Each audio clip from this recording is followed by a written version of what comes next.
इस वीडियो में हम लोग सीखेंगे ऑक्सीडेशन रिडक्शन चैप्टर के अंतर्गत balancing redox reaction by oxidation number method. Acidic medium में ऑक्सीडेशन नंबर मेथड से रेडॉक्स रिएक्शन की बैलेंसिंग कैसे करते हैं। अब जैसे यह रेडॉक्स रिएक्शन है Cr2O7 दो नेगेटिव चार्ज है यानी डाइक्रोमेट आयन और प्लस SO3 दो नेगेटिव चार्ज है सल्फाइट आयन गिव्स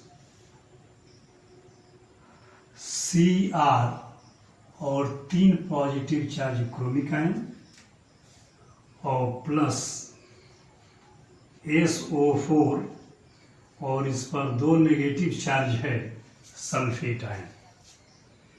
यह रेडॉक्स रिएक्शन है जिसको ऑक्सीडेशन नंबर मेथड से एसिडिक मीडियम में बैलेंस करना है। कैसे बैलेंस होगा? तो सबसे पहले हाइड्रोजन और ऑक्सीजन को छोड़ के जो अदर एटम्स होते हैं उनकी बैलेंसिंग कर देते हैं और साथ ही साथ ऑक्सीडेशन नंबर भी मेंशन कर देते हैं। जैसे डाइक्रोमेट आयन में क्रोमियम का ऑक्सीडेशन स्टेट +6 है और यहाँ क्रोमियम का ऑक्सीडेशन स्टेट +3 है। यह जो है +3 है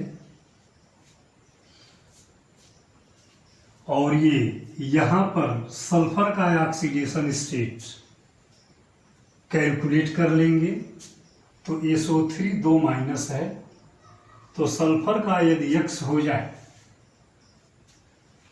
तो X +3 इंटू ऑक्सीजन का -2 है इक्वल टू -2 यानी X -6 equal to -2 X equal to +6 -2 equal to +4 यानी यहाँ सल्फर का ऑक्सीडेशन स्टेट +4 है और कैलकुलेट करेंगे तो यहाँ सल्फर का ऑक्सीडेशन स्टेट +6 है। अब जब ऑक्सीडेशन स्टेट मेंशन कर लिए तो हाइड्रोजन और ऑक्सीजन को छोड़ के बाकी एटम की बैलेंसिंग करेंगे।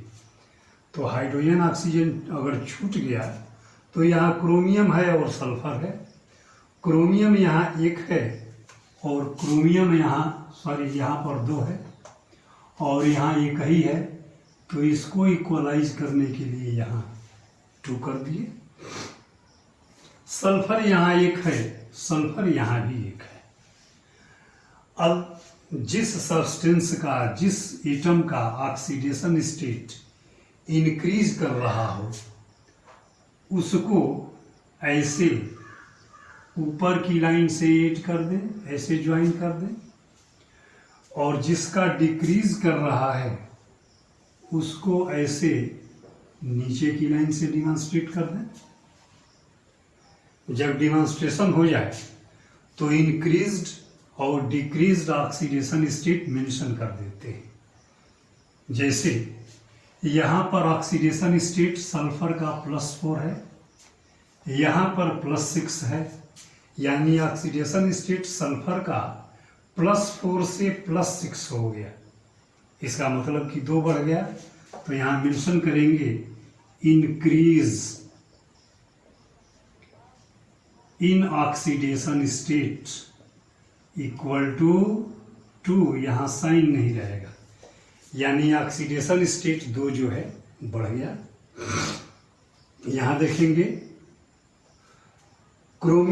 एक क्रोमियम का ऑक्सीडेशन स्टेट +6 है और क्रोमियम 2 दिख रहा है यहाँ पर यानी पूरा दोनों क्रोमियम का ऑक्सीडेशन स्टेट +12 हो गया और यहाँ दोनों क्रोमियम का +6 है इसलिए कि एक का +3 है और जब 2 से मल्टीप्लाई करेंगे तो +6 हो गया यानी दोनों क्रोमियम का +12 से +6 हुआ है, यानी कमी हो गया 6, तो डिक्रीज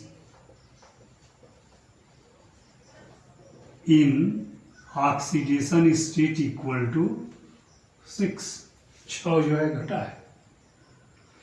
अब पूरा पता चल गया, ऑक्सीडेशन स्टेट 2 बढ़ा है यहाँ पर, और इसका ऑक्सीडेशन स्टेट जो है 6 घटा हुआ है।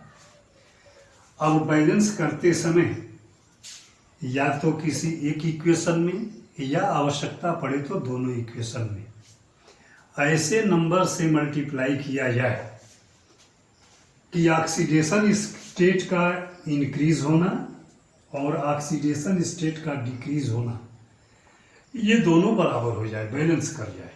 यानी यहाँ 2 इंक्रीज कर रहा है, इसको अगर 3 से मल्टीप्लाई कर दिया जाए तो इंक्रीज 6 हो जाएगा, जो 6 डिक्रीज के बराबर हो जाए। यानी इंक्रीज और डिक्रीज्ड ऑक्सीडेशन स्टेट बराबर हो जाएंगे। जब बराबर हो जाएंगे तो जिस नंबर से मल्टीप्लाई के लिए इंडिकेट किए हैं इक्वेशन को उस नंबर से मल्टीप्लाई करके फिर से लिख दीजिए, तो यही हो जाएगा Cr2O7 और 2 नेगेटिव चार्ज है इस पर, इसमें कोई मल्टीप्लाई नहीं है, प्लस SO3 है और यह मल्टीप्लाई है 3 से, यानी 3SO3 और 2 जो है इस पर माइनस चार्ज है। गिव्स प्रोडक्ट में 2Cr और इस पर 3 पॉजिटिव चार्ज है, प्लस SO4 और ये 3 से मल्टीप्लाई है तो 3SO4 और इस पर 2 माइनस हो गया। जब इस तरीके से इक्वेशन को लिख दिया जाएगा तो इसके बाद ऑक्सीजन और हाइड्रोजन की क्वांटिटी जो है बैलेंस कर देनी है। अब देखेंगे यहाँ टोटल ऑक्सीजन ये 7 है और 3 या 9 यहाँ हो गया, 9 यहाँ और 7 यहाँ, 16 ऑक्सीजन रिएक्टेंट साइड में है और 4 या 12 ऑक्सीजन प्रोडक्ट साइड में है, यानी इधर 16 है इधर 12 है। कितना कम पड़ रहा है? 4। तो जितना ऑक्सीजन कम पड़ रहा है उतना उस साइड में H2O ऐड कर दें। ऑक्सीजन बैलेंस हो गया। फिर से देखिए 9 ऑक्सीजन यहाँ है और 7 यहाँ है, टोटल 16 हो गया। 12 है ऑक्सीजन यहाँ है और 4 यहाँ है, ऑक्सीजन 16 हो गया। जब ऑक्सीजन बैलेंस हो गया तो हाइड्रोजन की बैलेंसिंग करते हैं, यानी हाइड्रोजन यहाँ 8 दिखाई दे रहा है, इधर हाइड्रोजन एक भी नहीं है, तो हाइड्रोजन की बैलेंसिंग जितना आवश्यकता लगे उतना हाइड्रोजन आयन ऐड करके कर देते हैं। अब आप देखेंगे कि इक्वेशन एटम के रेस्पेक्ट बैलेंस हो गया। थोड़ा देखिए, 2 क्रोमियम है, 2 क्रोमियम यहाँ हो गया, 3 सल्फर है, 3 सल्फर यहाँ हो गया। ऑक्सीजन टोटल 9 यहाँ है, 7 यहाँ है, 16 यहाँ, 12 यहाँ पर है और 4 यहाँ पर है, 16 हो गया। हाइड्रोजन 8 यहाँ पर है और 8 ही यहाँ पर है, यानी एटम्स जो हैं इस रिएक्शन के बराबर हो गए। तो एटम बराबर होने के बाद चार्ज भी चेक कर लेंगे, रिएक्टेंट और प्रोडक्ट दोनों साइड का चार्ज भी बैलेंस होना चाहिए। तो चार्ज देखिए, डाइक्रोमेट आयन का -2 और प्लस सल्फाइट आयन का -2 दिख रहा है, लेकिन 3 से मल्टीप्लाई है तो -6 हो गया, प्लस ये 8 है और एक हाइड्रोजन का +1, अब ये कितना हो गया तो ये हुआ -2 -6 +8, यानी ओवरऑल चार्ज जो है 0 हो गया। इधर का देखा जाए तो प्लस का 3 एक क्रोमियम का है और 2 से मल्टीप्लाई है, +3 इंटू यह जो है -2 है सल्फेट का ये चार्ज, और प्लस H2O न्यूट्रल है तो 0, यानी यह +6 और -6 = 0, यानी प्रोडक्ट का भी चार्ज 0 है, रिएक्टेंट का भी चार्ज 0 है, और अभी एटम बैलेंस करके देखा गया है।